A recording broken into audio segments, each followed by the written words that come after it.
Assalamualaikum warahmatullahi wabarakatuh. Jumpa lagi bersama saya Adi di channel Ngulik Sejarah. Dan pada video kali ini saya akan kembali lagi membacakan suatu kisah misteri. Kali ini berjudul tentang sebuah kisah mengenai Pulau Setan. Bagaimana kisahnya? Mari kita langsung saja menuju ke ceritanya. Perhatikan baik-baik karena ceritanya akan segera saya mulai. Untuk kalian yang belum subscribe channel ini, subscribe ya teman-teman, nyalakan tombol lonceng notifikasinya juga, agar kalian tidak ketinggalan video terbaru selanjutnya dari channel ini. Yuk mari kita langsung saja mulai ceritanya.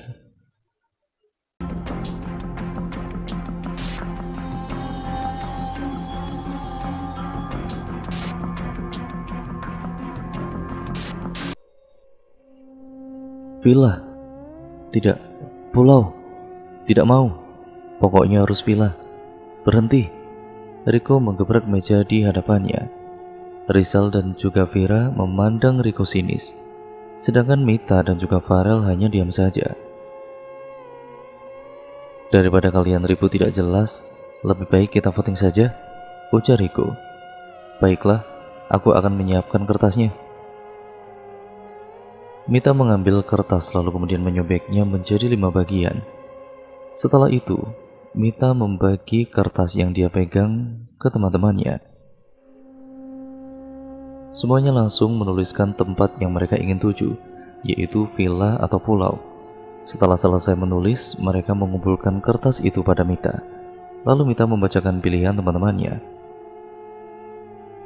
Pulau 1, Villa 1, Pulau 2, Pulau 3, dan Pulau 4. Ya, kenapa memilih pulau semuanya?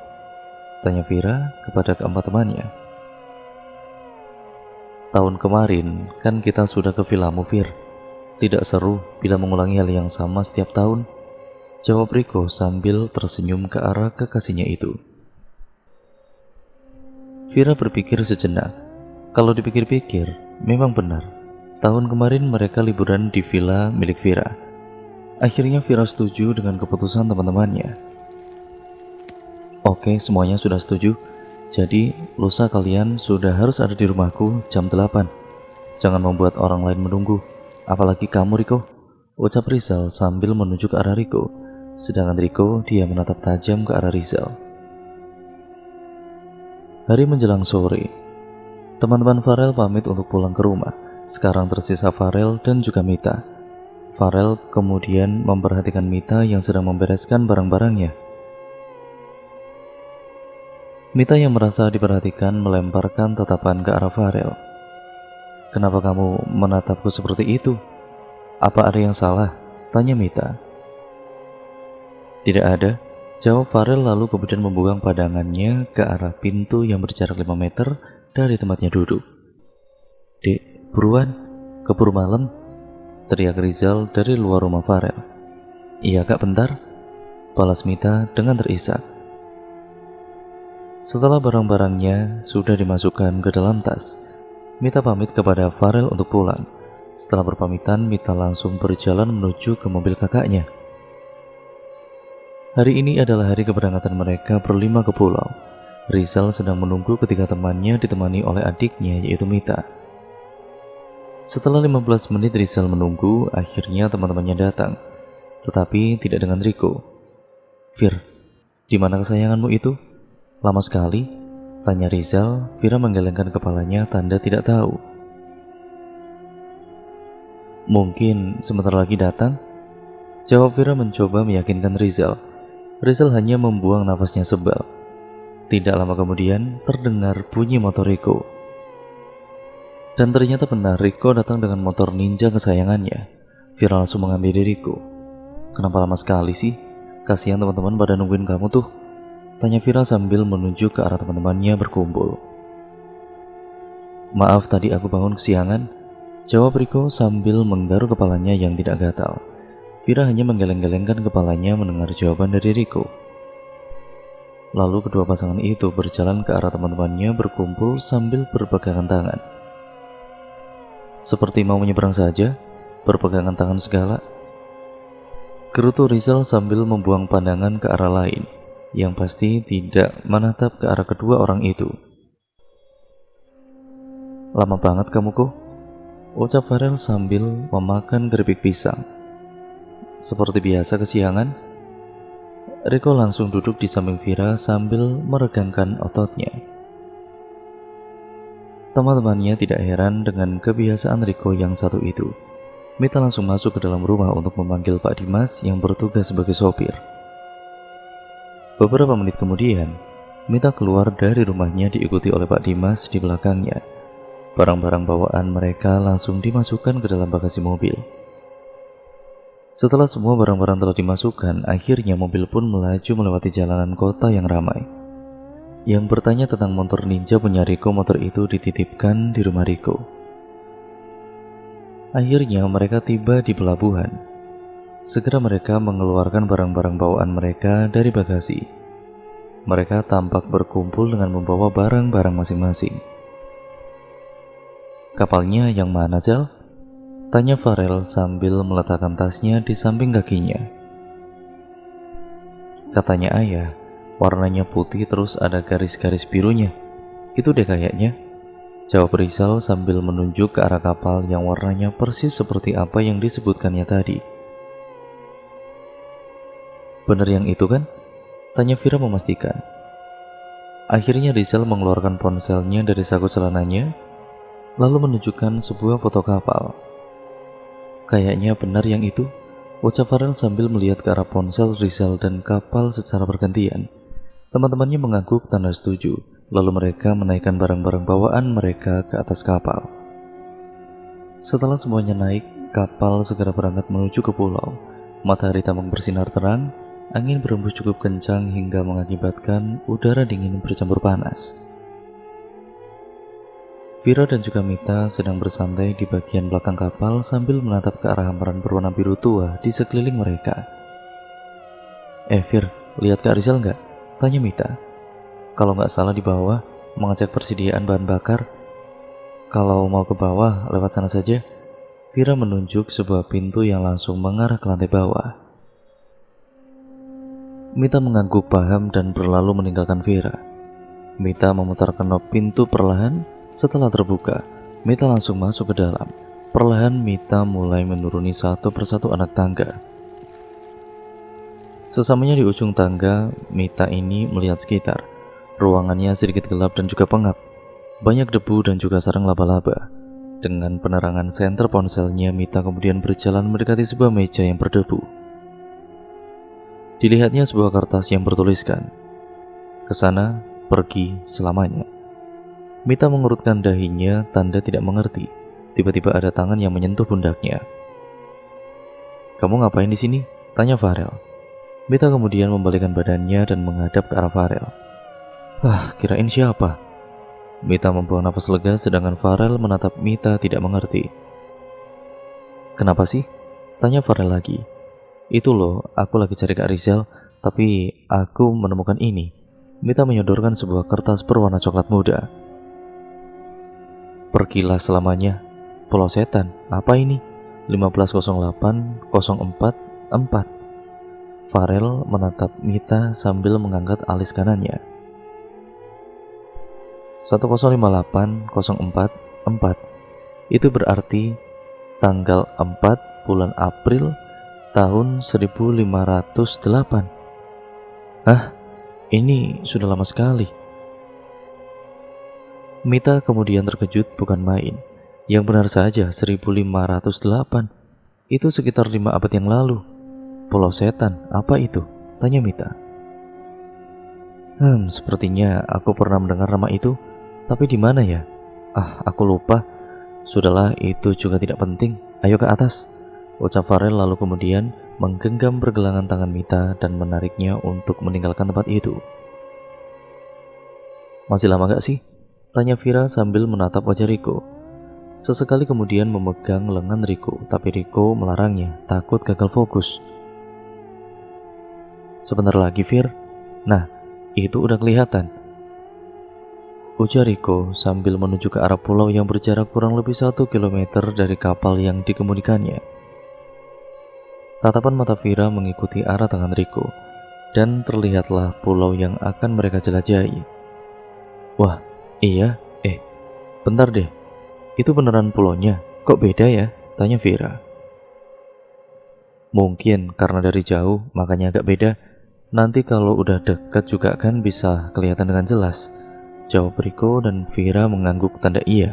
Walaupun di dalam hatinya ada yang mengganjal, tetapi Vira mencoba berpikir positif. Kapal semakin mendekat dengan pulau. Artinya bahaya tidak dapat dihindari, kecuali mereka memutuskan untuk kembali ke rumah masing-masing. Tetapi sudah terlanjur. Sekarang kapal sudah berhenti tepat di perbatasan air laut dan pasir pantai. Mereka semua turun dengan membawa barang masing-masing. Kaki Mita melemas ketika dia menginjakan kakinya di pasir pantai. Barang-barang yang dipegangnya tergeletak begitu saja di pasir pantai. Badan Mita terduduk di pasir pantai. Tangannya memegangi perutnya dan sedikit meremasnya. Teman-temannya pun kemudian menghampirinya. "Kamu kenapa, Dek?" tanya Rizal sambil memegang bahu Mita. Kekhawatiran terlihat di wajah Rizal, bagaimana tidak. Adiknya terjatuh tanpa sebab dan sekarang sedang meringis kesakitan. Wajah Mita terlihat pucat seperti mayat. Semua teman-temannya panik. Akhirnya, Farel mengambil sesuatu di tasnya. Setelah dapat, Farel langsung memakaikannya ke Mita. Sebuah kalung dengan liontin heksagonal berwarna hitam.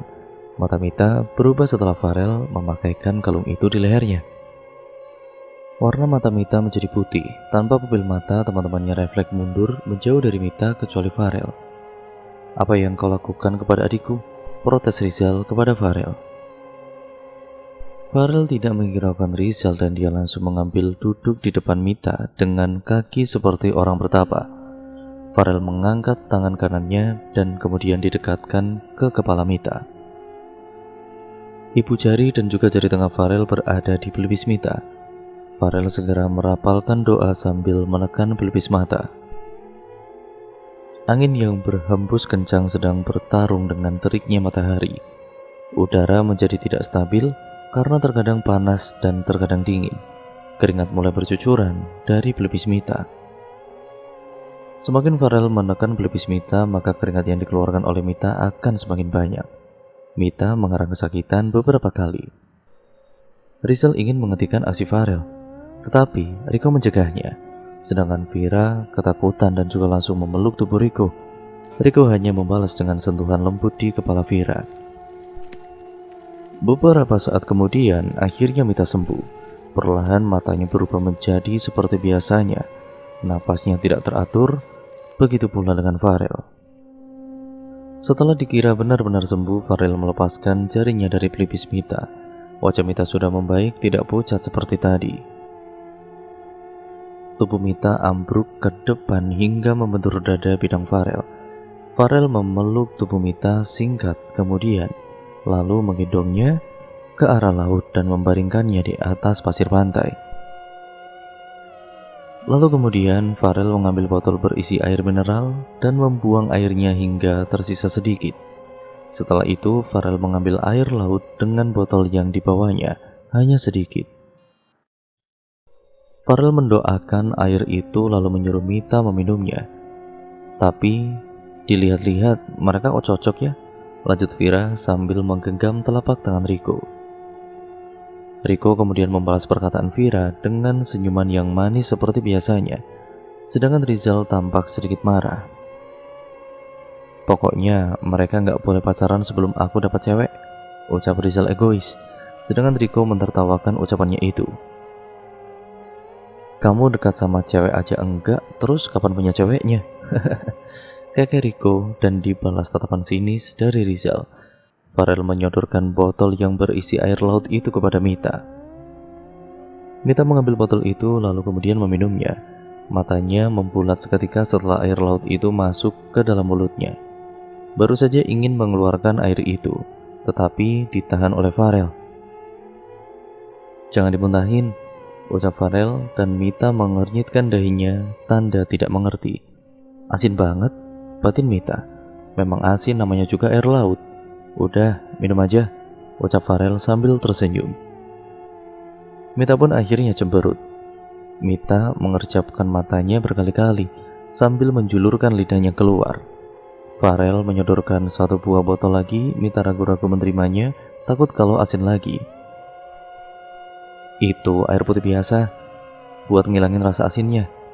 Mita langsung membuka tutup botol itu setelah mendengar perkataan Farel. Mita meminum airnya sampai habis tidak tersisa, mungkin karena rasa asin yang bersarang di lidah dan tenggorokannya. Kenapa aku disuruh minum air laut sih? Asin banget tahu. Protes Mita tidak terima. Farel hanya tersenyum menanggapi protes yang diajukan Mita kepadanya. Nunggu waktu yang tepat, nanti aku jelasin ke kamu. Iya, itu kalungnya jangan dilepas ya. Mita refleks meraba tengah dadanya dan ada yang mengganjal. Lalu Mita kemudian memegangnya dan melihatnya. Ternyata sebuah kalung dengan liontin heksagonal berwarna hitam. Mita terkagum-kagum melihat benda di tangannya itu. Tapi sepertinya Mita pernah melihat kalung itu di suatu tempat. Bentar, sepertinya aku pernah melihat kalung ini deh. Persis banget kayak gini, ucap Mita lalu kemudian memandang Farel. Farel memasukkan tangannya ke dalam baju bagian atas lalu menarik sesuatu yang ternyata adalah kalung yang sama dengan yang dipakai oleh Mita. Ini? Tanya Farel sambil menuju kalung yang ada di lehernya. Mita mengangguk lalu melihat ke arah liontin di tangannya. Tapi aku gak pernah nunjukin ini ke siapapun loh. Apa jangan-jangan kamu ngintip aku mandi ya? Tanya Farel sambil menatap Mita. Mendengar pertanyaan Farel, Mita kemudian langsung mengangkat wajahnya lalu menatap Farel. Enggak lah, ya bener aja. Aku nggak mungkin ngintip kamu mandi. Kurang kerjaan apa? Mereka berdua berjalan sambil berpegangan tangan. Bila dilihat-lihat, mereka sangat serasi, sangat cocok bila menjadi sepasang kekasih. Tetapi bila dilihat-lihat lagi, wajah Rizal tampak kesal. Bagaimana tidak, adiknya melangkahinya, dalam artian mendahului dia. Sebaiknya aku cepat-cepat cari cewek, kalau begini terus bisa dibully aku, batin Rizal.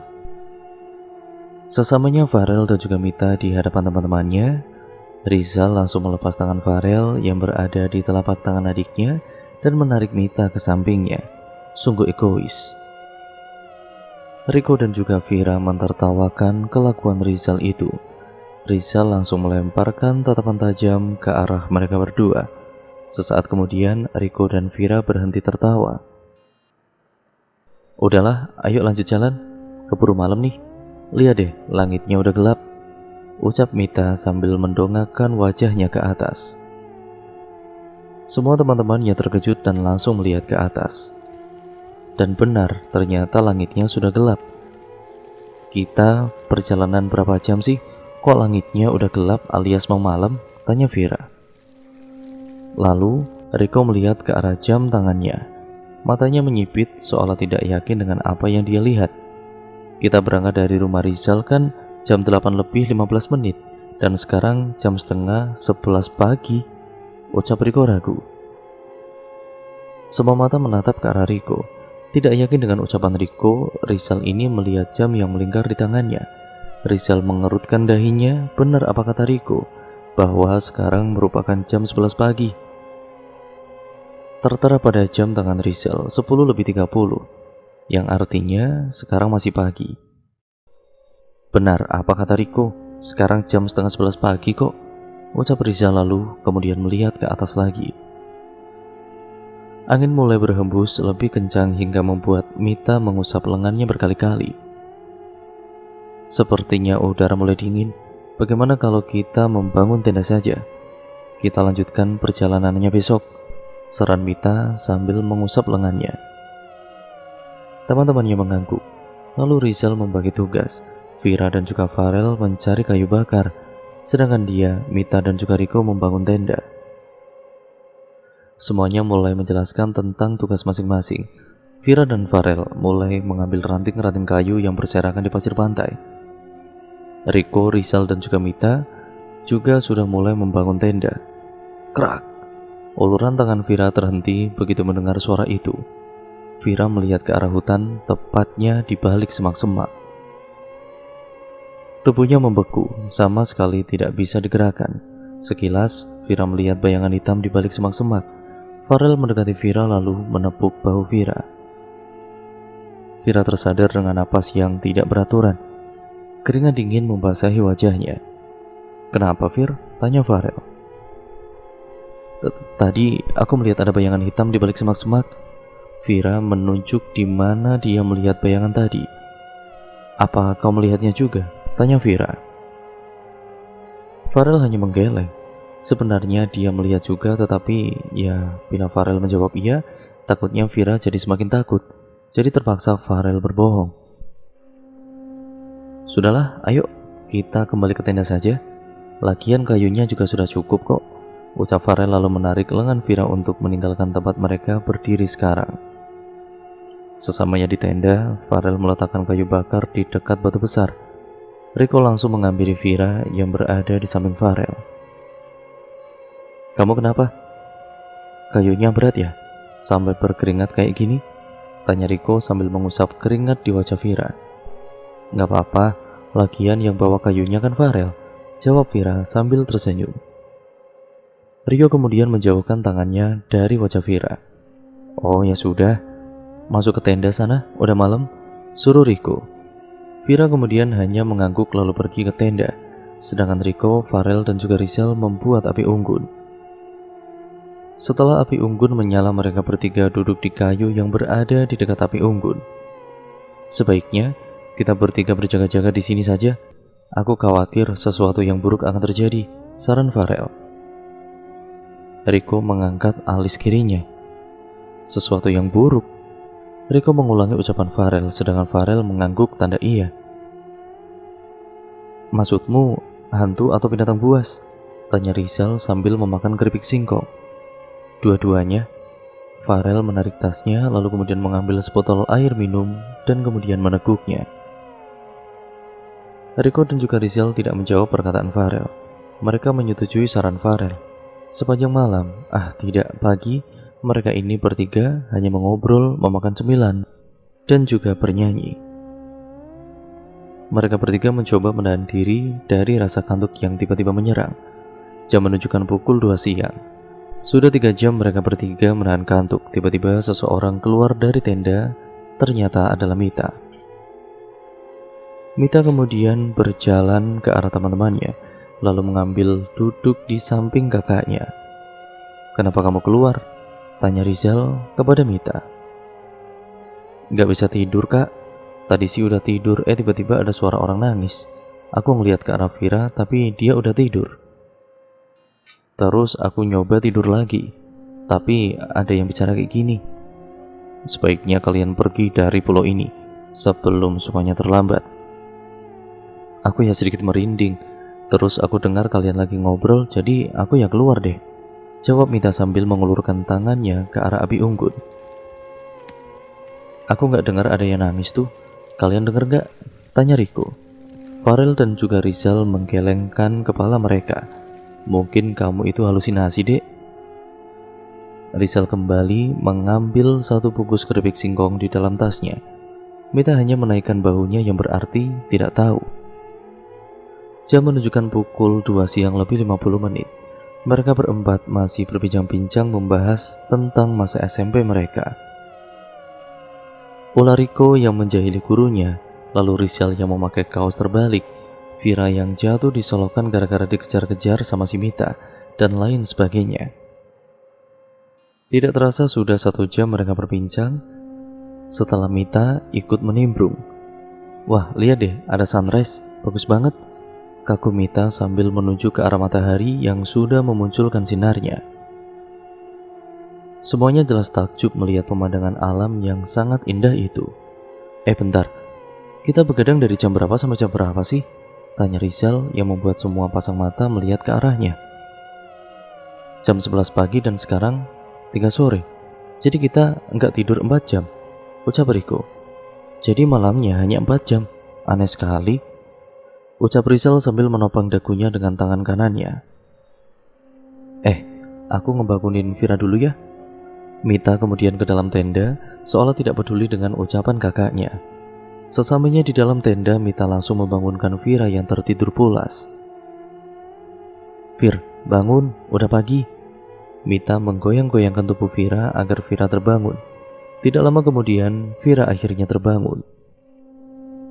Dia langsung mengambil posisi duduk sambil mengucek-ucek matanya. Jam berapa ini? Tanya Vira dengan mata yang tertutup. Jam 3, jawab Mita. Hah? Jam 3 pagi? Aku tidur lama banget dong. Tapi kok masih ngantuk ya? Vira mengucek-ngucek matanya agar terbuka. Bukan pagi, kamu tidur cuma 4 jam. Jelas Mita. Ya sudah, ayo keluar. Kita bereskan barang-barang dan melanjutkan perjalanan. Mita keluar mendahului Vira yang masih mengantuk itu. Setelah keluar dari tenda, Mita menghampiri ketiga temannya yang sedang membereskan sampah-sampah yang berserakan. Tidak lama kemudian, Vira ikut menyusul Mita keluar dari tenda. Kak Rizal, bantuin aku ngeberesin tenda, ucap Mita sambil menunjuk ke arah tenda. Rizal kemudian mengangguk lalu berjalan menghampiri tenda dan siap untuk membongkar tenda dibantu oleh Mita. Setelah tenda sudah dibongkar, mereka melanjutkan perjalanan menyusuri pulau tempat mereka berlibur. Mereka berlima mulai perjalanan mereka dengan berdoa. Setelah berdoa, mereka langsung memasuki kawasan hutan sekitar 10 meter berjalan.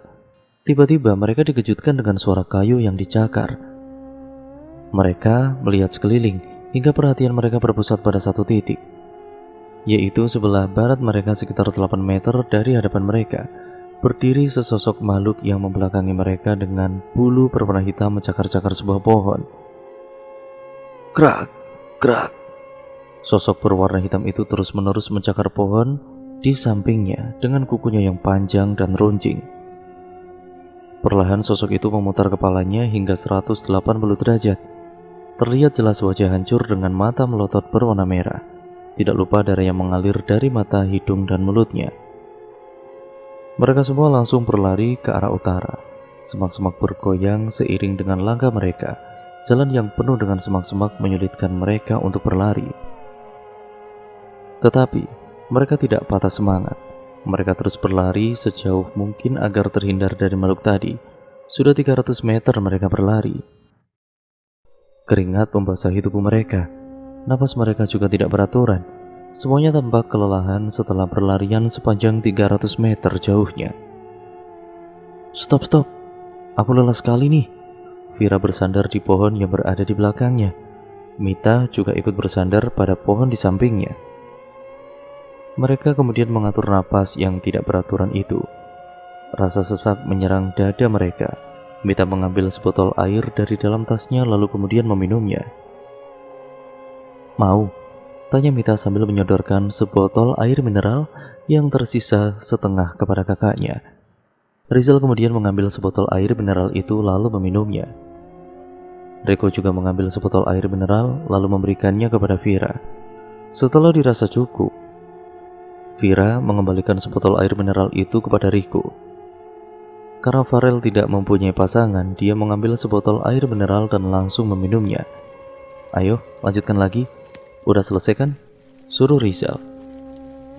Teman-temannya mengangguk lalu beranjak pergi dan mereka kini berjalan, tidak berlari seperti tadi lagi. Banyak tumbuhan obat-obatan di sekitaran mereka. Banyak juga tumbuhan beracun yang dapat membuat kulit terasa gatal dan lebih parahnya lagi, bisa berakibat kematian. Ada bermacam-macam tumbuhan di hutan itu. Pohon-pohon yang berusia berpuluh-puluh tahun bahkan ratusan tahun menjulang tinggi bagaikan pilar-pilar yang ada di istana. Daun-daun yang lebat bergerombol seperti ikan-ikan di laut. Angin berhembus membuat daun-daun bergoyang dan mereka masih berjalan menyusuri hutan yang tidak tahu di mana ujungnya. Sekitar 1 jam mereka berjalan, hingga Vira mengeluhkan sakit pada kakinya. Kakiku sakit sekali. Vira kemudian memegangi kaki kanannya yang terasa sakit itu. Temannya berhenti berjalan mendengar keluhan Vira. Kenapa, Vir? Tanya Mita sambil memegang bahu Vira. Kaki aku sakit banget, Mit. Jawab Vira masih memegangi kaki kanannya. Riko menghampiri Vira lalu kemudian menyuruhnya untuk duduk. Vira mengangguk lalu duduk di akar pohon yang menjulang ke atas. Riko berjongkok di depan Vira dan langsung melepas sepatu yang dikenakan Vira. Terlihat luka seperti sayatan pisau di telapak kaki Vira. Apa ini, Vir? Kamu menyayat kakimu? Tanya Riko sambil membuka tasnya, mencari kotak P3K. Setelah dapat, Riko langsung meneteskan obat merah ke luka di kaki Vira. "Ya enggak lah," jawab Vira. Riko kemudian memplester luka Vira yang sudah diberi obat merah tadi. "Sudah, sini." Riko menepuk pundaknya mengisyaratkan Vira agar naik ke punggungnya. Vira mengangguk lalu naik ke punggung Riko. Riko mulai berdiri sambil menggendong Vira. "Ayo jalan lagi," ucap Riko. Teman-temannya kemudian mengangguk.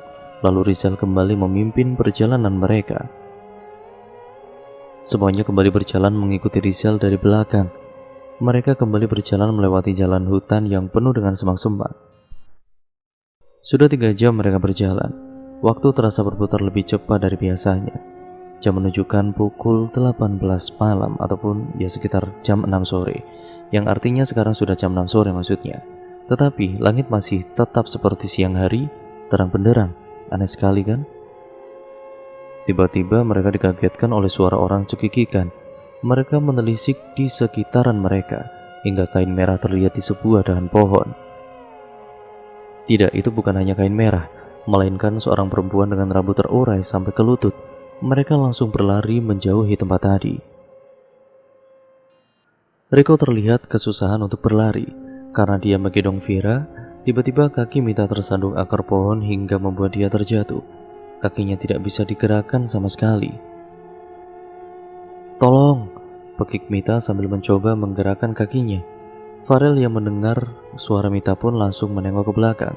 Dia membalikkan arah larinya menuju kepada Mita. "Kamu kenapa, Mit?"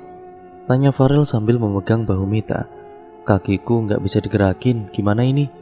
Mita menggoyang-goyangkan kakinya. Tetapi rasanya seperti mati rasa, sama sekali tidak berasa. Mita kemudian memukuli kakinya, tetapi hasilnya sama saja. Tidak terjadi apa-apa, tidak terasa apa-apa juga. "Ya sudah, sini aku gendong," ucap Farel. Mita kemudian mengangguk pasrah lalu naik ke punggung Farel.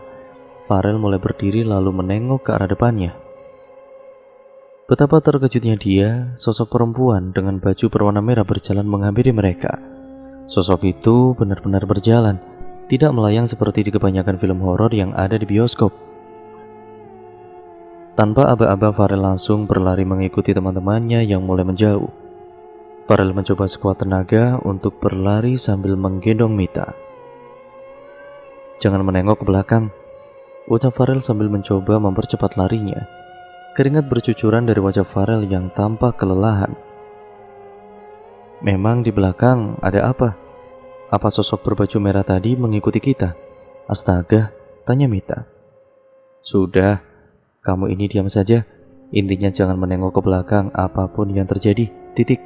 Kalau bisa tutup matamu," tutur Farel. Mita kemudian mendengarkan apa yang dikatakan oleh Farel, yaitu menutup matanya dan tidak akan menengok ke belakang. Walaupun rasanya ingin sekali melihat apa yang ada di belakangnya, tetapi Mita membuang jauh-jauh rasa penasaran itu. Farel terus berlari menyusuri jalanan hutan yang penuh dengan semak belukar. Dari kejauhan terlihat ketiga temannya yang sedang berlari. Sedangkan di belakang Farel dan juga Mita terdapat sosok berbaju merah. Dengan jarak sekitar 50 meter, Farel dan juga Mita semakin mendekat dengan ketiga temannya. "Tolong! Rel, ada suara minta tolong. Apa jangan-jangan ada orang lain di sekitaran sini?" tanya Mita. "Tidak, itu bukan suara orang. Nanti biar aku jelaskan. Sekarang kamu diam saja dan tetap tutup matamu." Farel terlihat sangat letih. Keringat membasahi tubuhnya yang tinggi itu. Kini Farel dan juga Mita sudah berkumpul lagi dengan ketiga teman-temannya. Sudah 1 jam mereka berlari. Kini langit menjadi gelap seperti malam hari. Farel memberanikan diri untuk menengok ke belakang. Sosok berbaju merah tersebut mulai hilang di telan gelapnya malam. Kini sosok berbaju merah tersebut sudah lenyap. Farel kemudian memberhentikan teman-temannya. "Berhenti," ujar Farel. Semua teman-temannya langsung memberhentikan langkah mereka, berbalik menghadap ke arah Farel. "Sekarang kau sudah boleh membuka matamu, Mit," ucap Farel. Mita pun kemudian membuka matanya. Dilihatnya teman-temannya yang basah dengan keringat. Sepertinya kakiku sudah bisa digerakkan, bisa kau turunkan aku. Mendengar itu, Farel langsung menurunkan Mita dari pundaknya. Rizal kemudian mendekati Mita lalu memegang bahu Mita. Kamu kenapa, Dek? Tanya Rizal. Gak apa-apa, tadi cuma jatuh, terus Farel menawarkan untuk menggendongku dan aku mengiyakan tawarannya. Jawab Mita sambil tersenyum. Rizal hanya mengangguk mendengar jawaban dari sang adik. Ya sudah, ayo lanjut lagi. Di depan ada tanah yang luas, kita bisa membangun tenda di sana, ucap Farel. Teman-temannya mengangguk dan langsung melanjutkan perjalanan.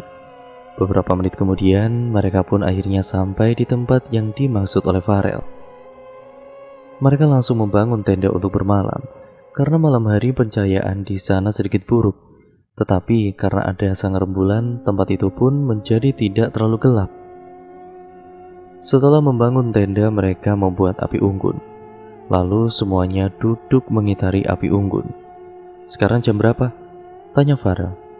Jam 7:15 malam, jawab Riko. Pulau ini benar-benar sangat aneh. Oke, aku akan menjelaskan sesuatu kepada kalian. Kita tiba di pulau ini sekitar pukul 10:30 pagi. Dan keanehan terjadi, yaitu langit berubah menjadi gelap. Lalu kita tidak tidur selama 4 jam. Nah, setelah 4 jam begadang, matahari pun akhirnya muncul. Matahari muncul sekitar jam 3 sore.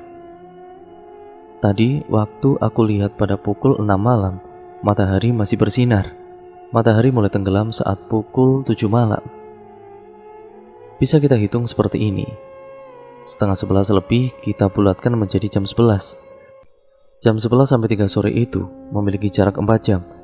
Dan jam 3 sampai jam 7 malam itu memiliki jarak 4 jam juga. Lalu 26 dibagi 4 hasilnya 6. Jadi setiap 4 jam sekali itu merupakan waktu siang dan setiap 4 jam berikutnya itu merupakan waktu malam. Perubahan waktu itu dimulai dari jam 11 bukan jam 12. Jadi 3 kali siang dan 3 kali malam dalam waktu sehari.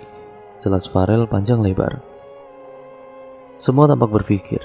Akhirnya mereka mengiyakan penjelasan Farel, karena itu memang benar. Vira menguap sambil menutup mulutnya, terlihat dia sangat kelelahan. Kamu mengantuk, tidur sana? Suruh Riko. Iya, ucap Vira lalu mencoba untuk berdiri, tapi tidak bisa. Akhirnya Riko membantu Vira untuk berjalan menuju tenda. Sini aku bantu. Riko memampa Vira sampai ke tenda. Angin berhembus membuat api di api unggun bergoyang-goyang. Semak-semak ikut bergoyang, jangkrik mulai bersuara.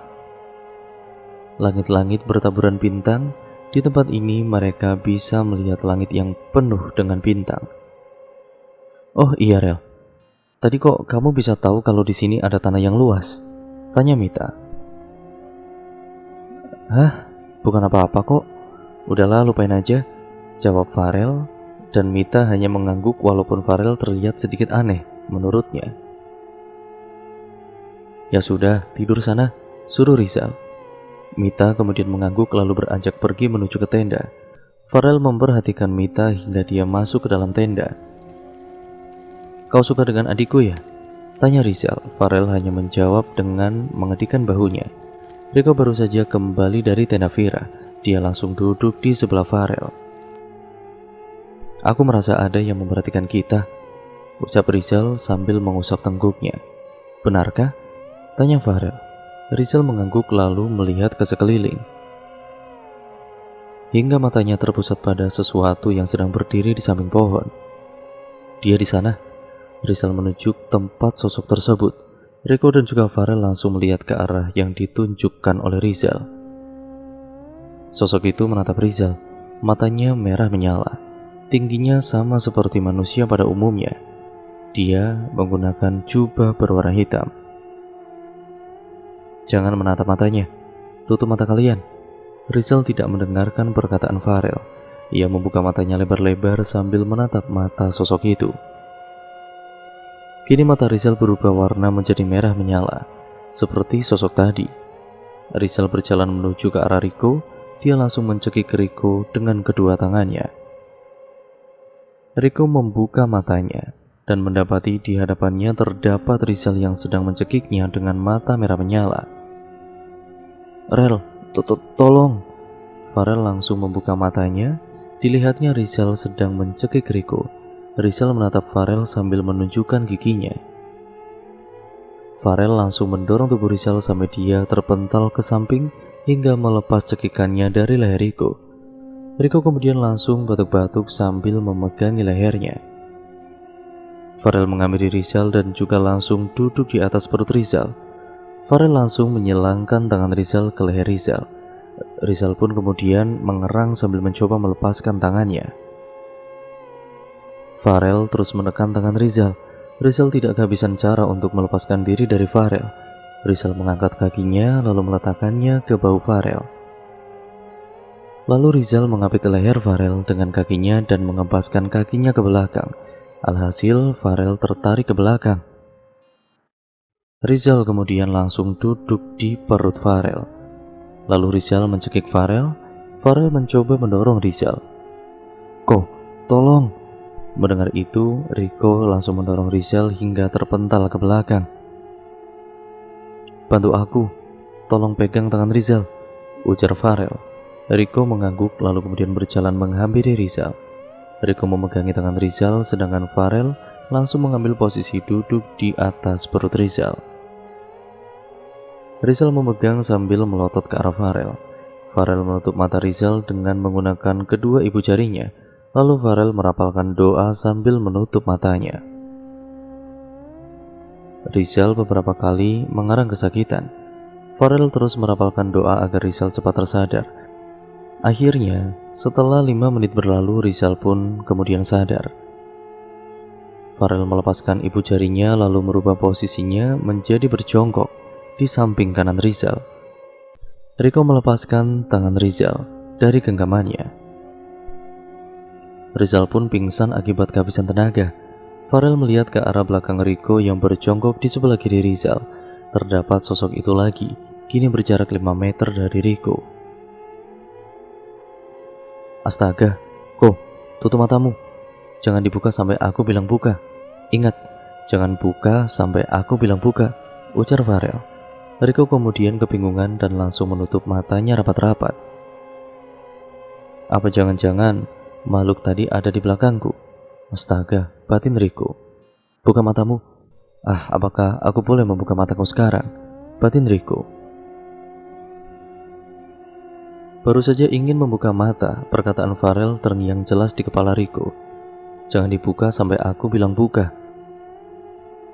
Astaga, tidak, itu pasti bukan Farel. Farel menyuruhku membuka mata bila dia berkata buka, bukan buka matamu. Riko menutup matanya rapat-rapat, untung saja dia tidak jadi membuka matanya. "Buka," ucap Farel. Apakah ini benar-benar Farel? Atau makhluk tadi? Apa aku harus membuka mataku? Tapi dari kata-katanya sepertinya dia Farel. Riko bertanya-tanya pada dirinya sendiri. Akhirnya Riko membuka matanya. Wah, dak. Aduh, Farel tersungkur akibat pukulan yang dilayangkan oleh Riko. Maaf, aku nggak sengaja, ucap Riko lalu menghampiri Farel dan memegangi pipi kirinya. Salah sendiri, tiba-tiba wajahmu ada di depanku dengan mata melotot juga, ujar Riko membela diri lalu mengulurkan tangannya untuk membantu Farel berdiri. Sorry, kamu sih buka mata lama banget. Aku kerjain deh, tapi ini beneran sakit loh. Farel meringis kesakitan sambil memegang pipi yang lebam itu. Alah, gitu aja sakit, ujar Riko meledek Farel.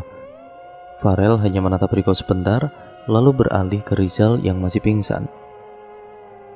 Cepat bawa Rizal ke tenda, suruh Farel. Riko kemudian mengangguk lalu berjalan ke arah Rizal. Mereka membopong Rizal ke dalam tenda. Sudut pandang dari Farel. Aku berlari bersama Mita, Vira, dan Rizal. Aku menggenggam pergelangan tangan Mita kuat. Kami berhenti di sebuah danau yang terlihat mengerikan. Napasku tidak teratur, keringat tidak pernah berhenti menghiasi tubuhku. Ku lepaskan pergelangan tangan Mita, lalu kemudian terduduk menatap langit. Kenapa kita meninggalkan Riko? Tangis Vira memecah sambil terduduk lemas di atas tanah. dia sudah pergi, Fir? Ujar Mita sambil menutup wajahnya menggunakan kedua telapak tangannya. Aku yakin Mita menangis. Seharusnya kita tidak datang ke sini. Seharusnya aku memperingatkan mereka. Ini semua salahku. Kau bodoh, Rel. Aku berdiri lalu mengambil Rizal yang terduduk sambil memukul-mukul tanah. Dia menongak ke arahku. Terlihat matanya berkaca-kaca menahan tangis. Ini salahku. Seharusnya aku tidak memilih pulau. Air mata Rizal mulai keluar. Wajahnya menyiratkan kesedihan. Jujur, baru kali ini aku melihat Rizal menangis. Bukan salahmu, Zal. Ini salahku. Karena tidak memberitahu kalian kalau akan ada bahaya yang mengincar jika kita datang ke sini. Aku memegang bahu Rizal. Lebih baik kita pergi dari tempat ini. Kita cari jalan pulang. Ucapku sambil memandang temanku satu persatu. Air mata menghiasi wajah mereka. Aku turut bersedih. Perlahan air mataku mulai mengalir. Melihat Vira berdiri membuatku menghapus air mata yang membasahi pipiku. Aku akan kembali ke Riko. Tidak peduli dengan makhluk yang ada di pulau ini. Toh, kalau aku mati, aku bisa bertemu dengan Riko. Mataku terbelalak kaget mendengar ucapan yang dilontarkan oleh Vira. Vira mulai berlari memasuki hutan yang sempat kami lewati tadi. Vira, kembali, seruku sambil berlari menyusulnya. Entah kenapa tenagaku serasa terkuras habis. Langkahku kian melambat hingga tidak sengaja mengenai akar pohon yang menjulang ke atas. Aku jatuh tersungkur. Aku menongak untuk melihat keberadaan Vira. Tidak peduli dengan darah segar yang mengalir dari keningku. Astaga, Vira. Mulutnya dibekap oleh sosok yang kami temui tadi. Vira meronta minta dilepaskan, tetapi Vira tidak kunjung terlepas dari sosok tersebut.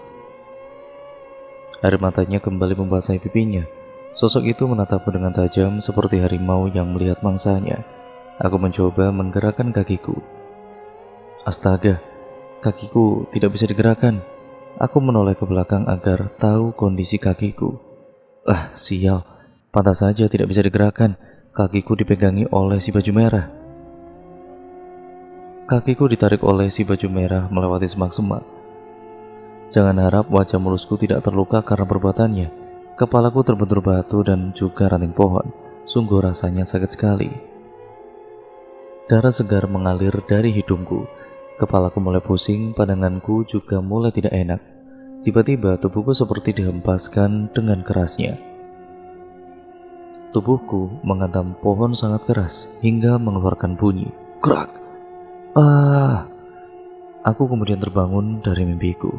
Astaga, sangat mengerikan. Benar-benar seperti kenyataan. Kamu kenapa, Rel? Riko menepuk bahuku. Aku menengok ke arahnya dan Riko masih sehat, tidak ada yang terluka sama sekali. Syukurlah. Aku menggeleng sambil mencoba tersenyum ke arah Riko. Aku melihat ke arah Rizal, dia masih terbaring di sampingku. Tanganku terulur memegang lengan atasnya. Kutepuk perlahan agar dia terbangun. Akhirnya Rizal terbangun. Matanya mengerja beberapa kali. Astaga, aku membayangkan Rizal yang menangis di mimpiku. Wajahnya lucu sekali seperti anak kecil. Ayo bersiap, kita akan melanjutkan perjalanan kan? Aku mengambil tasku lalu beranjak keluar dari tenda. Aku mencoba membuang jauh-jauh mimpiku, tetapi bila itu benar-benar terjadi bagaimana? Aku harap tidak. Aku melihat Mita dan juga Vira yang sedang membongkar tendanya. Wajah mereka terlihat tidak baik-baik saja. Mata pandang mereka terlihat jelas. Apakah mereka tadi tidak tidur atau kekurangan tidur karena perubahan waktu yang terjadi di pulau ini? Entahlah. Farel, aku mengusap tengkuku. Mendengar bisikan yang sangat jelas seperti tepat di depan telingamu. Apakah kamu tidak akan melakukan hal yang aku lakukan? Tiba-tiba ada yang meraba bahuku. Dengan sigap ku pegang bahuku, ada tangan langsung saja ku tarik ingin melemparkan entah apa itu. Hingga sebuah suara yang aku kenal menghentikanku. Buset, ya jangan dibanting. Aku melepas genggaman tanganku, lalu menoleh ke belakang, ternyata Riko. Setelah berkemas, kami kembali melanjutkan perjalanan. Kami berjalan menuju ke arah utara. Setelah berjalan cukup lama, Vira melihat sebuah pemukiman yang sudah tidak terawat. "Masuk ke rumah itu yuk," jawab Riko sambil menunjuk sebuah rumah yang paling besar daripada rumah lainnya. "Ayo, sekalian istirahat juga." Akhirnya, kami semua masuk ke dalam rumah itu. Keadaan rumahnya tidak terlalu buruk. Banyak barang-barang usang, mungkin sudah lama berada di sini. Aku berjalan memasuki sebuah ruangan yang menarik perhatianku. Kuputar knob pintu perlahan lalu mendorongnya. Gret. Ternyata sebuah perpustakaan. Aku berjalan menghampiri sebuah meja yang di atasnya terdapat sebuah buku. Kubersihkan buku itu dari debu yang menempel. Pulau Setan itu judul bukunya. Karena penasaran kubuka halaman pertama dari buku itu. Tidak menarik, hanya tulisan Pulau Setan seperti sampulnya. Kubuka halaman kedua, sebuah gambar peta berwarna hitam putih. "Sedang apa, Rel?" Aku menoleh ke belakang. "Mita." Dia menghampiriku lalu berdiri di sampingku. "Membaca buku," ujarku sambil memperlihatkan buku yang kupegang. Mita hanya mengumamkan kata "oh" sebagai balasan. Di halaman ketiga terdapat sebuah tulisan "Pergilah selamanya." Aku mengernyitkan dahi, lalu menatap Mita. Dia juga menatapku dengan alis kanan naik. "Sama seperti kertas yang aku temukan di lantai bawah kapal," ujarnya. Aku mengangguk lalu kemudian meneruskan membaca halaman setelahnya. "Mati setelah hari ketujuh." "Apa maksudnya?" tanyaku kepada Mita. Dia hanya mengerikan bahu. "Mungkin kita." Aku kemudian menatap tajam ke arah Mita. Dia membelalakan matanya, lalu menutup mulutnya dengan kedua tangannya. "Maaf," lirik Mita lalu menunduk. Aku kembali membaca buku itu. Di halaman selanjutnya terdapat sebuah tulisan. Kali ini banyak, mungkin sebuah cerita. Karena aku tidak mengerti artinya, aku bertanya kepada Mita. "Kau tahu ini artinya apa?" Mita mendongak ke arahku, lalu kemudian ke arah buku yang kupegang. Dia menggeleng sambil tersenyum. "Bentar, aku panggilin Kak Rizal dulu, dia bisa." Mita mulai melangkah menjauh dariku. Aku menunggunya dan juga kakaknya dengan duduk di sebuah kursi yang ada di ruangan ini. Kuedarkan pandanganku ke seluruh ruangan. Seperti perpustakaan di rumahku, hanya saja jumlah rak bukunya yang berbeda. Tidak lama kemudian Mita dan juga Rizal datang dan langsung duduk di kursi yang tersisa. Rizal menarik buku yang kupegang lalu sibuk membaca. Aku melihat ke arah Rizal dengan pandangan bingung. "Kenapa, Kak?" tanya Mita. Aku ceritain ya." Aku dan juga Mita mengangguk sebagai jawaban. Pulau Setan adalah pulau hantu yang muncul di paha. "Kak, yang benar ih." Rizal hanya tertawa menanggapi ucapan Mita, sedangkan aku hanya menggelengkan kepalaku. Pulau Setan adalah pulau hantu yang muncul di peta pada awal abad ke-16 dan menghilang pada pertengahan abad ke-17. Diyakini bahwa pulau itu dihuni oleh setan dan binatang buas yang akan menyiksa dan menyerang setiap kapal yang lewat atau siapapun yang cukup bodoh untuk berkeliaran ke pulau itu. Rizal berhenti membaca buku yang dipegangnya, lalu menatapku dan juga Mita. "Kenapa, Sel?" tanyaku. "Yakin mau lanjut?" Aku kemudian mengangguk, begitu juga dengan Mita. "Kita sekarang berada di Pulau Setan," lirik Rizal. Mataku membulat mendengar perkataan Rizal. Aku merebut buku di tangan Rizal, lalu membaca kalimat terakhir di halaman itu. Dan iya, memang benar apa yang dikatakan oleh Rizal. Aku membuka halaman berikutnya, dan ternyata kosong. Karena masih penasaran dan juga tidak percaya, aku terus membuka halaman-halaman berikutnya. Dan hasilnya tetap sama, kosong. Akhirnya, aku menemukan tulisan di halaman terakhir. Aku terkejut melihat tulisan di halaman terakhir itu. "Kalian telah menghabiskan waktu 3 hari, dan sisa waktu kalian 4 hari." Aku membaca tulisan di halaman terakhir itu sambil memasang wajah bingung. Padahal kalau dihitung seperti biasanya, kami masih berada di pulau ini kurang lebih 1 hari. Loh, bukannya kita baru 1 hari di sini ya? Kok jadi 3 hari? Mita juga sama bingungnya denganku. Oh, aku paham. Mungkin yang dimaksud itu waktu di pulau ini, bukan waktu yang biasanya, ujarku sambil tersenyum. Tapi tidak lama kemudian, senyumku hilang karena menyadari satu hal. Jadi kita harus secepat mungkin meninggalkan tempat ini. Ya, bisa tolong panggil Riko sama Vira, Sel. Aku sama Mita mau cari petunjuk lain. Rizal mengangguk, lalu beranjak mencari Riko dan Vira. Aku mendekat ke arah Mita yang sedang mencari petunjuk lain di pulau ini. Aku menepuk bahunya, lalu dia pun membalikkan tubuhnya menghadapku. Iya, aku mengambil napas banyak lalu mengembuskannya perlahan.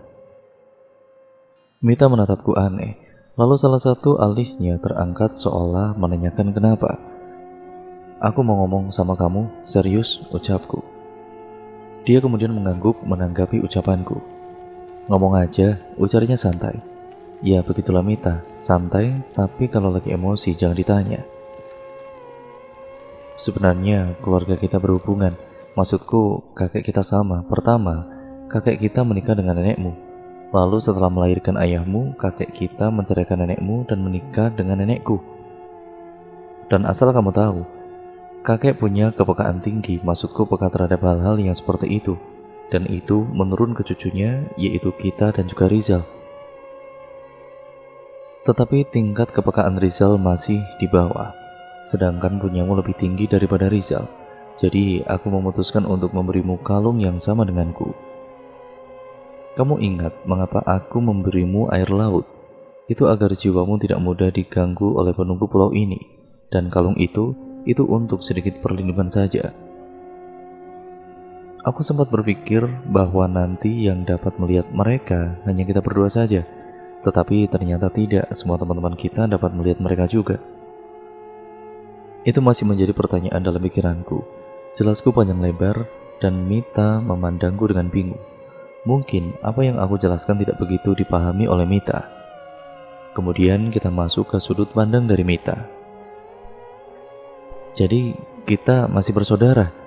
Tanyaku lalu menunduk. Hilang sudah batinku. Iya benar, dan tentang kamu pernah melihat kalung yang kita pakai, aku pernah mendatangi mimpimu dan menunjukkan kalung ini. Oh iya, teman-teman yang lainnya tidak perlu tahu dulu ya. Kamu bisa menjaga rahasia ini kan? Aku hanya mengangguk sebagai jawaban. Aku kembali memutar tubuhku dan kemudian melanjutkan mencari petunjuk. Aku mengamati semua buku yang ada di hadapanku. Riko dan juga Vira sudah tiba di ruangan ini sekitar 5 menit yang lalu, dan Kak Rizal juga sudah menceritakan tentang pulau ini. Awalnya mereka terkejut, tetapi mereka ini berusaha untuk tenang dan ikut mencari petunjuk. Aku yang sedang pusing memikirkan bagaimana cara keluar dari pulau ini, tidak sengaja menyenggol sebuah buku yang berada di rak di sampingku. Ku ambil buku yang jatuh itu, lalu melihat judul bukunya. Penunggu Pulau Setan. Itulah judul yang kubaca di buku itu. Langsung saja aku memanggil teman-temanku. Aku duduk di sebuah kursi yang tadi sempat aku duduki. Apa itu, Mit? Tanya Vira yang duduk di sebelahku. Coba baca judulnya. Vira merebut buku yang tadi aku temukan. Setelah membaca judul buku itu, Vira kemudian mengembalikannya kepadaku. Buka bukunya, Mit, suruh Farel yang sepertinya penasaran dengan buku yang aku pegang. Perlahan kubuka buku di tanganku. Di halaman pertama terdapat sebuah gambar peta. Aku meneruskan ke halaman berikutnya, sebuah gambar bayangan makhluk yang entah apa itu. Itu seperti yang aku lihat saat mencari kayu bakar di pantai, ujar Vira. Aku langsung menengok ke arah Vira.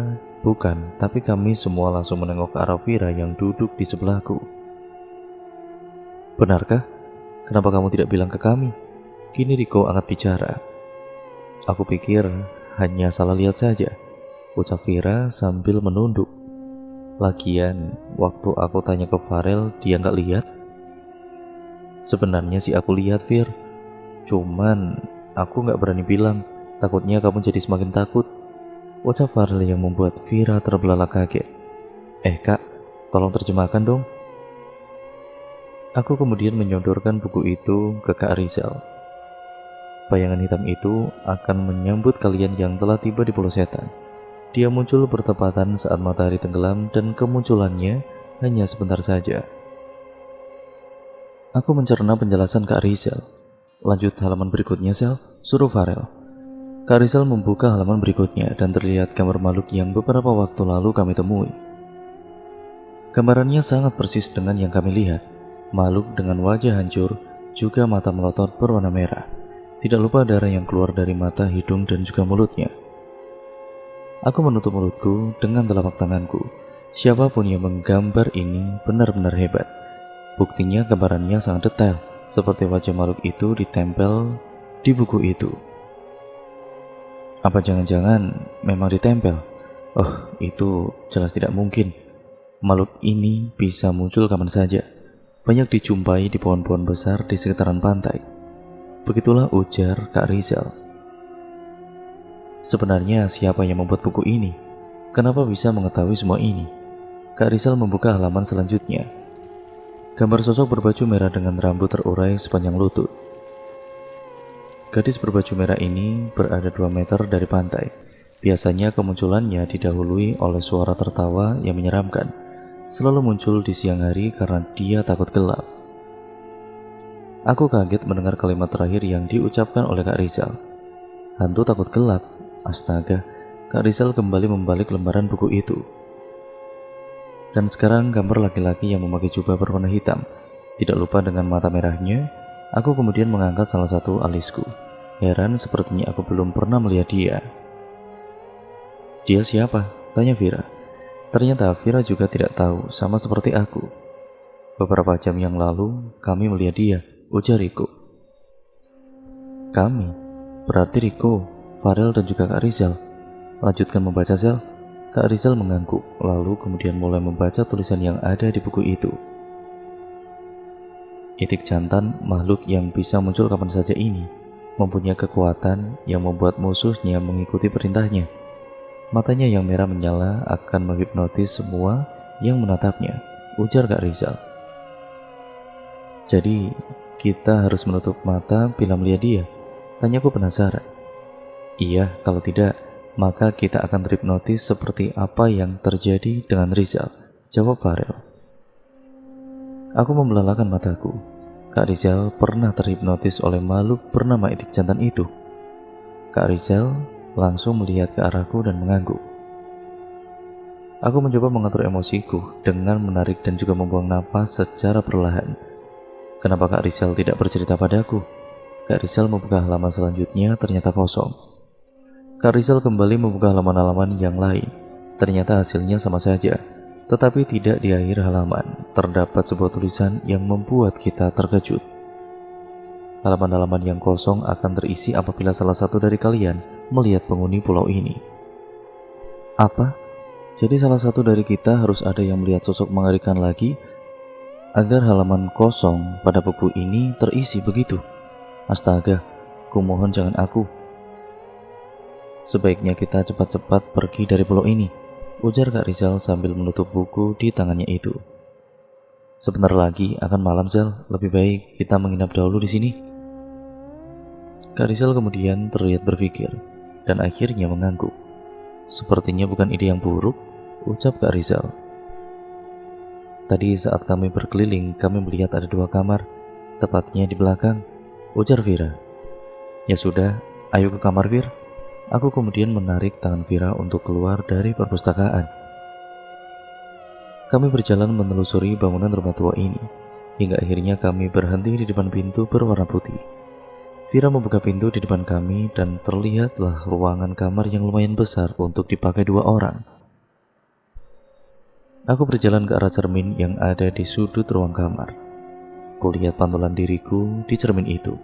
Tiba-tiba muncul makhluk dari dalam cermin tersebut. Aku langsung mundur beberapa langkah, mencoba menjauh dari makhluk itu.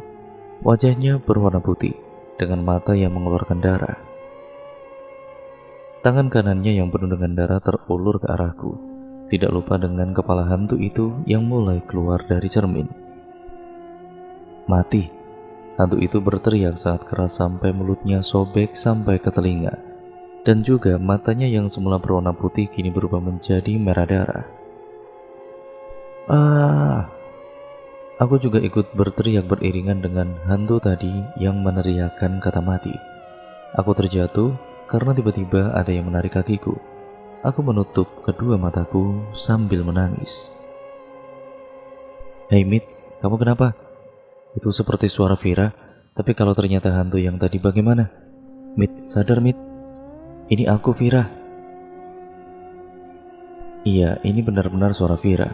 Dengan perlahan aku mencoba membuka mataku, tetapi setelah aku membuka mata ada sebuah kalimat yang ada di otakku.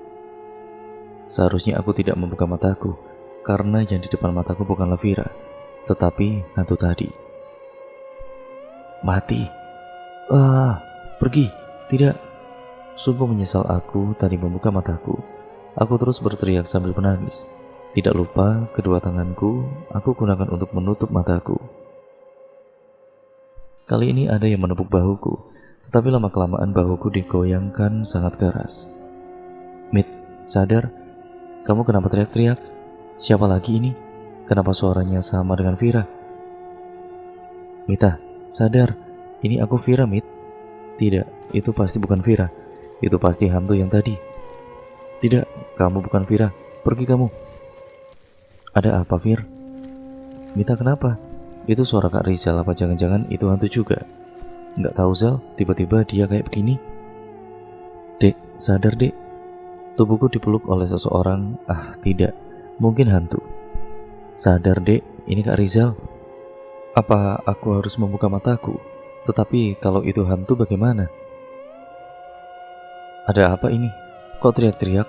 Sepertinya itu suara Riko. Apa aku benar-benar harus membuka mataku ya? Pelan-pelan ku singkirkan kedua tanganku lalu kemudian mulai membuka mataku. Aku mendongak dan juga menemukan wajah Kak Rizal yang terlihat sangat khawatir.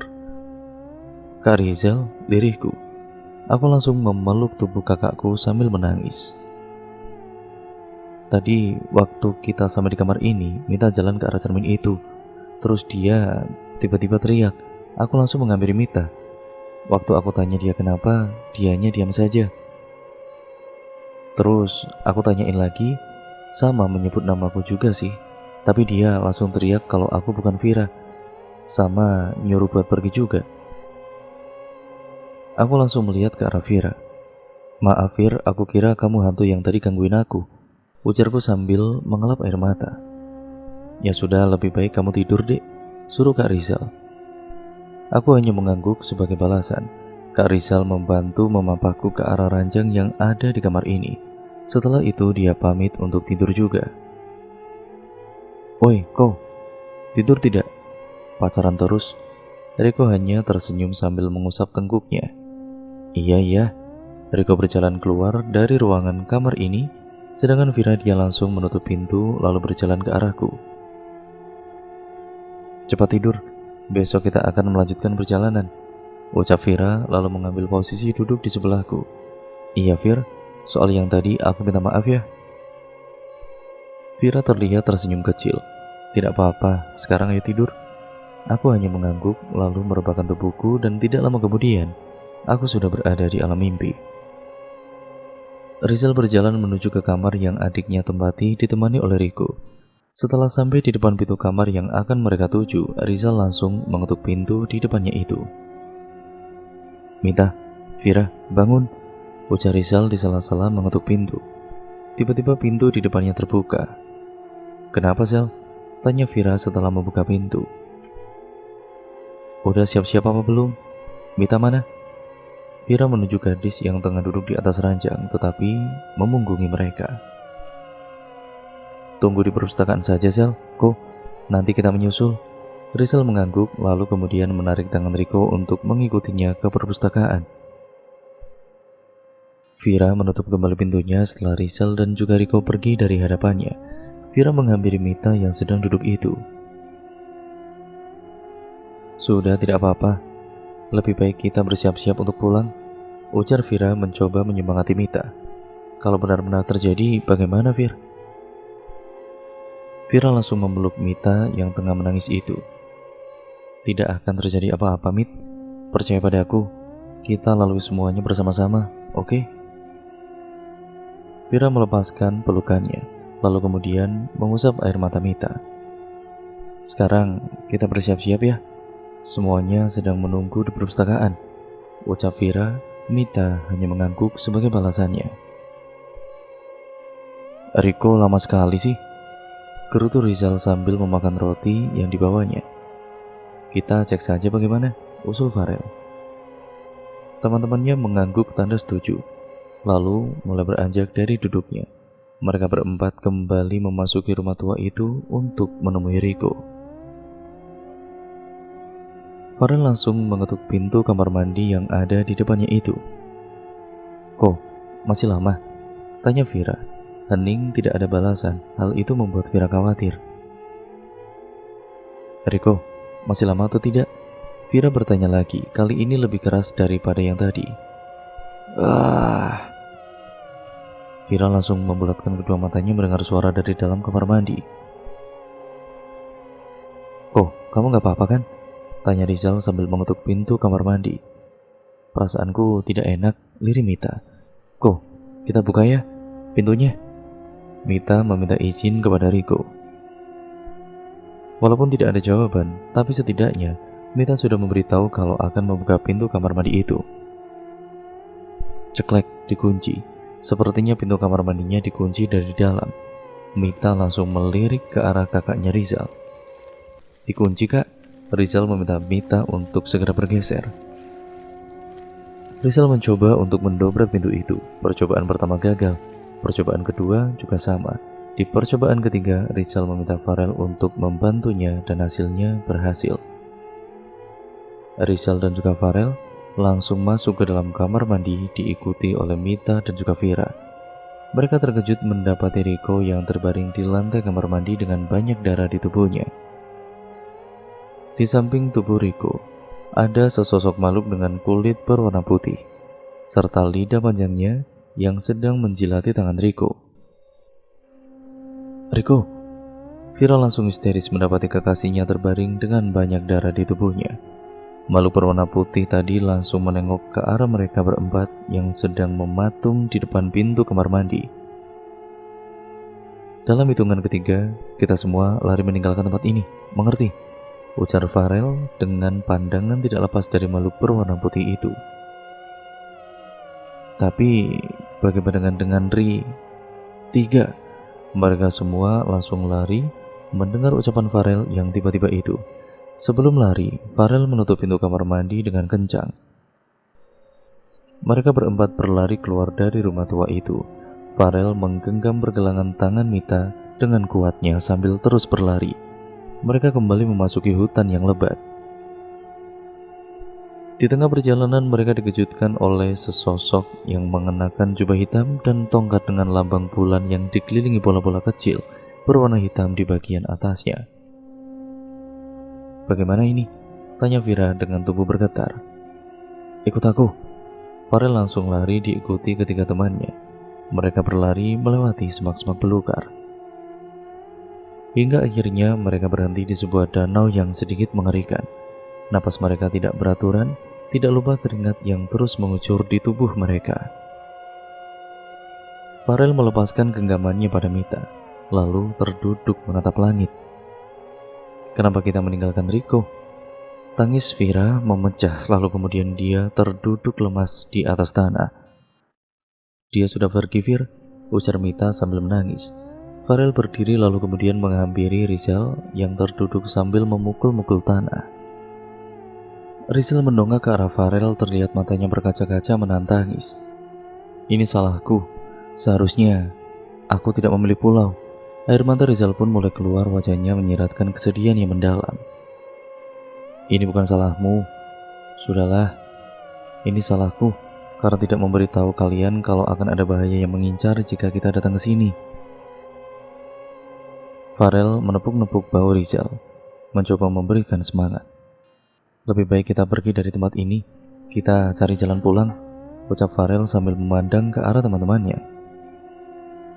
Bagaimana dengan Rico? Kamu mau meninggalkannya begitu saja? Farel tidak menjawab pertanyaan yang dilontarkan oleh Vira. Aku akan kembali ke rumah kosong itu, tidak peduli dengan makhluk yang ada di pulau ini. Toh, kalau aku mati, aku bisa bertemu dengan Rico.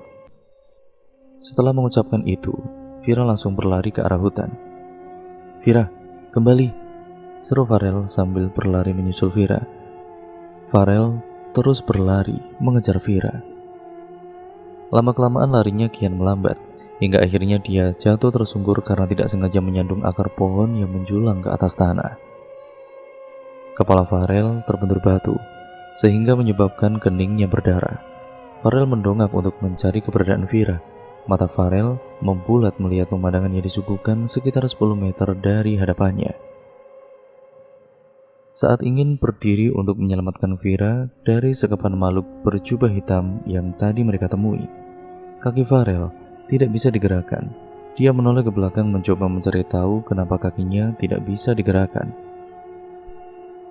Tepat di belakangnya, si baju merah sedang memegangi kakinya kuat-kuat. Beberapa saat kemudian si baju merah menarik tubuh Farel melewati semak belukar. Darah yang semula hanya mengalir dari kening Farel kini bertambah di hidungnya dan kedua tangannya. Farel meringis menahan sakit. Tenaganya serasa menguap dengan sendirinya, sehingga dia tidak berteriak meminta tolong. Farel sudah sangat pasrah dengan kondisinya saat ini. Farel kemudian mengerang ketika tubuhnya dilemparkan sampai menabrak pohon yang cukup besar. Setelah menabrak pohon besar tadi, tubuh Farel langsung jatuh ke permukaan tanah. Kepalanya terasa berputar. Pandangannya juga sudah mulai tidak jelas. Hingga akhirnya Farel menutup kedua matanya setelah menggumamkan kata selamat tinggal. Mata Farel mengerjap mencoba menyesuaikan dengan cahaya yang tertangkap oleh matanya. Wanita yang duduk di samping rajang Farel langsung tersenyum. Lalu kemudian keluar dari ruangan tadi untuk memanggil dokter. Tidak lama kemudian seorang dokter datang dan langsung memeriksa keberadaan Farel. Selesai memeriksa keadaan Farel, dokter itu pun membicarakan keadaan Farel dengan wanita tadi.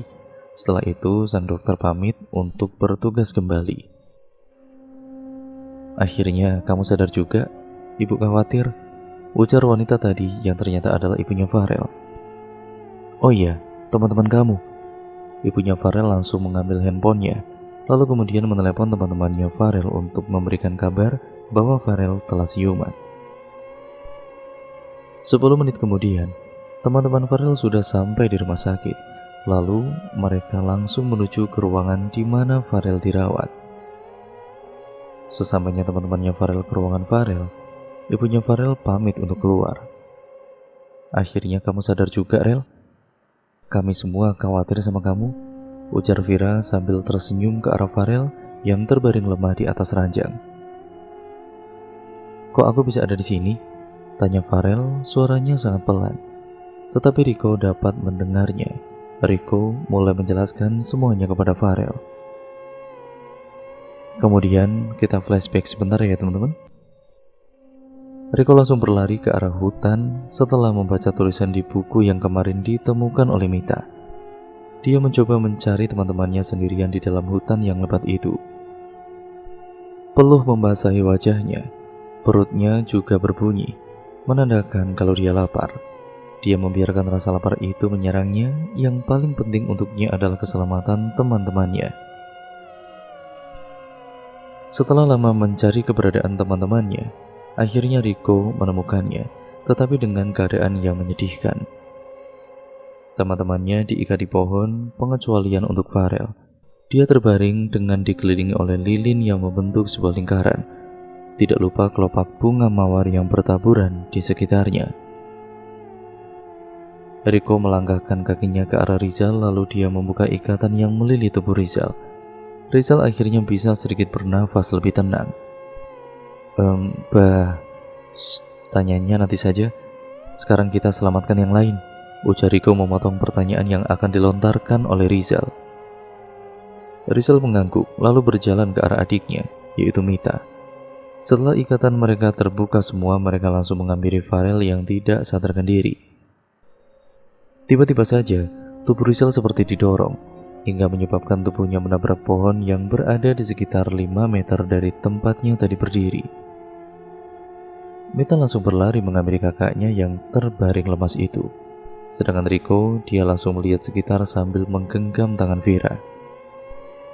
Sosok yang dicari-cari oleh Riko akhirnya memperlihatkan wujudnya. Vira langsung memeluk tubuh Riko dari samping sambil menyembunyikan wajahnya di lengan atas Riko. Erika berjalan mendekat ke arah Riko dibantu oleh adiknya. Sesampainya di samping Riko dan Vira, Riko langsung membisikkan sesuatu kepada Rizal. Kening Rizal yang semula biasa saja kini mengernyit dengan heran. Tiba-tiba sebuah bola api menyerang mereka, tepatnya Riko. Beruntung karena Vira langsung menarik tubuh Riko sampai terjatuh. Bola api tadi langsung membakar pohon yang dikenainya. Sedetik kemudian pohon itu langsung berubah menjadi debu. Vira terkejut melihat hal itu. Untung saja dia dapat menyelamatkan Riko dari bola api tadi. Riko dan juga Vira berdiri, lalu kemudian bergabung dengan Rizal dan juga Mita. Sosok berjubah tadi berjalan sedikit mendekat ke arah Farel, tetapi tidak sampai masuk ke dalam lingkaran. Sosok tadi menancapkan tongkat yang dibawanya ke dalam tanah. Lalu dia merentangkan kedua tangannya. Dua bola api mulai terbentuk di atas telapak tangan sosok tadi. Dirasa cukup, sosok tadi langsung melemparkan kedua bola api itu ke arah Rizal dan teman-temannya. Mereka menghindari bola api tersebut, tetapi sayang sekali, tangan Rizal terkena bola api itu.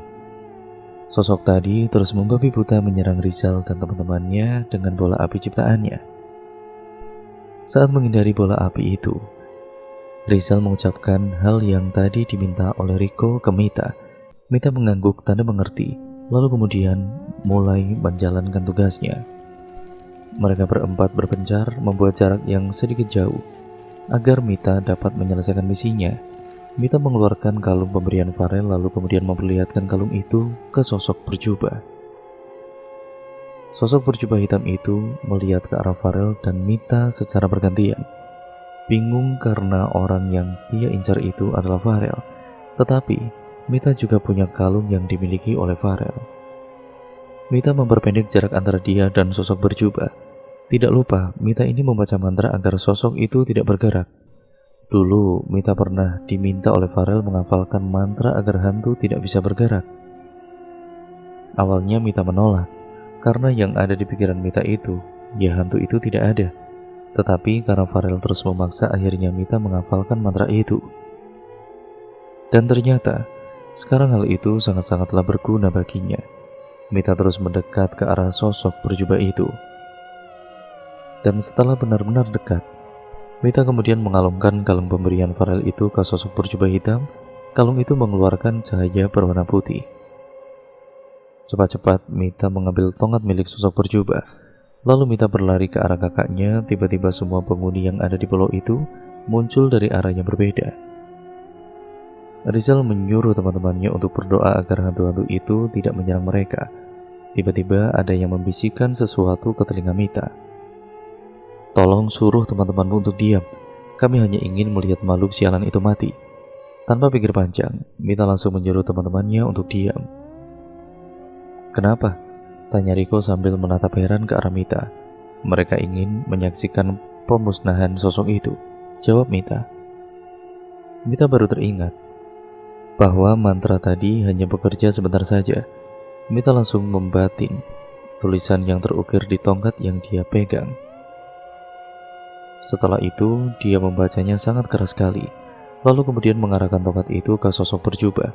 Terdengar erangan dari sosok berjubah hitam itu. Cahaya putih dari kalung pemberian Farel semakin memancarkan sinarnya, sampai-sampai Mita dan juga teman-temannya harus menutup mata mereka karena silau. Perlahan cahaya itu mulai meredup. Mita mulai membuka matanya. Begitu juga dengan teman-temannya. Sosok berjubah tadi menghilang dari hadapan mereka. Begitu juga dengan hantu-hantu yang lain. Lebih baik kita segera meninggalkan tempat ini, ujar Rizal. Semuanya mengangguk setuju, lalu Rizal dan juga Riko membawa Farel untuk pergi dari pulau itu. Mereka sampai di pantai, tempat pertama mereka menginjakkan kaki di pulau itu. Tanpa pikir panjang, mereka langsung naik ke atas kapal. Sebelum benar-benar berangkat, Mita ini melihat ke arah pulau lagi. Hantu-hantu yang berada di buku yang Mita temukan berbaris di pantai. Mita tersenyum dan kemudian melambai ke arah mereka. Karena sebelumnya, Mita juga mendapat bisikan lagi. Kami diperbudak oleh makhluk sialan itu. Maaf sudah menakut-nakuti kalian. Dan juga maaf telah menyakiti kalian. Kemudian flashback selesai ya teman-teman. Farel terdiam sebentar setelah mendengar penjelasan Riko. Oh iya aku. Terus yang di kamar mandi siapa? Tanya Vira memecahkan keheningan. Oh itu kalian halusinasi. Penyebabnya ya makhluk yang kalian lihat di kamar mandi itu. Jawab Riko. Terus kamu di mana? Vira kembali bertanya kepada kekasihnya itu.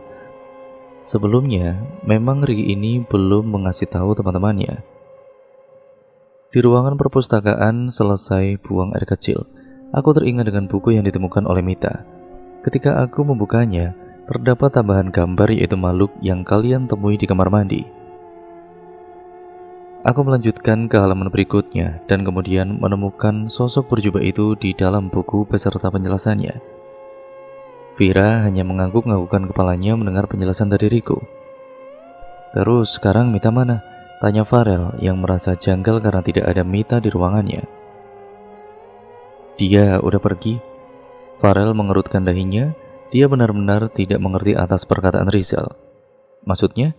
Riko menghampiri Rizal lalu kemudian menepuk pundak Rizal pelan. Dia udah meninggal gara-gara mendonorkan ginjalnya untukmu. Ucapan Riko membuatnya terkejut setengah mati. Tidak terasa setetes air jatuh dari matanya. Pagi ini Farel berencana untuk mengunjungi makam Mita. Dia baru dibolehkan oleh dokter pulang kemarin malam. Jadi hari ini dia bangun pagi-pagi sekali. Beruntung jalan kota masih belum ramai. Farel yang agak tidak fokus saat mengemudi pun tidak terlalu khawatir kalau nanti akan terjadi kecelakaan. Sesamanya di pemakaman, Farel langsung menghampiri makam Mita yang penuh dengan bunga itu. Farel duduk di samping batu nisan Mita. Maaf Mit, gara-gara aku, kamu jadi kayak begini. Dan juga terima kasih karena sudah mendonorkan ginjalmu untukku. Air mata Farel tidak dapat terbendung lagi. Dia akhirnya menangis. Lagi-lagi jangan cengeng. Farel yang mengenal suara itu langsung menengok ke arah kirinya. Mita, arwah wanita di depannya hanya tersenyum. Kenapa kamu belum pergi? Tanya Farel sambil menghapus air matanya. Lalu kemudian kembali menghadap kepada Mita. Menunggumu untuk datang ke sini dan aku ingin menyampaikan sesuatu, ujar arwah Mita. Apa? Tanya Farel lalu berdiri. Arwah Mita mengikuti Farel untuk berdiri. Jangan menyalahkan dirimu atas kepergianku.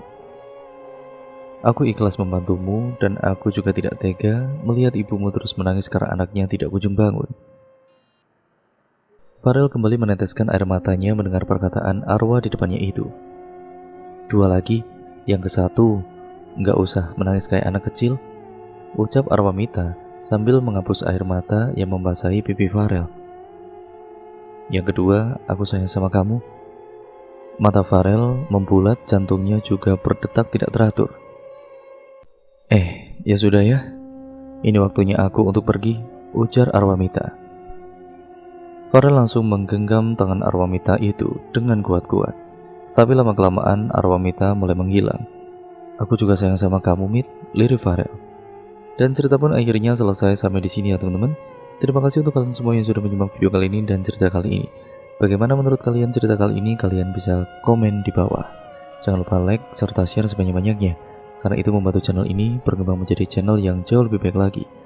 Jangan lupa pula untuk kalian subscribe channel ini, nyalakan tombol lonceng notifikasinya agar kalian tidak ketinggalan video terbaru selanjutnya dari channel ini. Sekian dan terima kasih ya teman-teman, kurang lebihnya mohon maaf. Video ini saya akhiri. Wassalamualaikum warahmatullahi wabarakatuh.